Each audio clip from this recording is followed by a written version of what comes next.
ওসিপিডি মনোচিকিৎসা বিষয়ক একটি উপন্যাস যা প্রকাশিত হয়েছে 2024 সালের 21শে বইমেলায়। প্রকাশ করেছে অনুস প্রকাশন এবং পরিবেশক এশিয়া পাবলিকেশনস।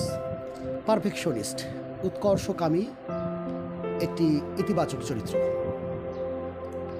কিন্তু উৎকর্ষকামিতা যখন নিয়ন্ত্রণের বাইরে চলে যায়, অর্থাৎ পারফেকশনিজম যখন অনিয়ন্ত্রিত হয়ে যায়, তখন এটি মানসিক ব্যাধিতে পরিণত হয়।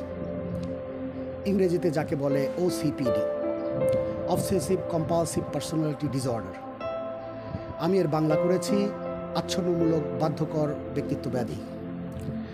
এই উপন্যাসটি পাঠ করে আপনি জানতে পারবেন মানুষ কেন ওসিপিডি মানসিক ব্যাধিতে আক্রান্ত হয়, কোন ধরনের চিকিৎসায় তাকে সুস্থ করা যায়, আর সুস্থ হওয়ার পর কোন ধরনের চিন্তাশৈলী ও জীবনাচরণ অবলম্বনে তা থেকে চিরতরে মুক্তি পাওয়া যায়, সুস্থ সুন্দর নির্মল জীবনযাপন করা যায়, সেই বিষয়ে বিশদভাবে জানতে পারবেন।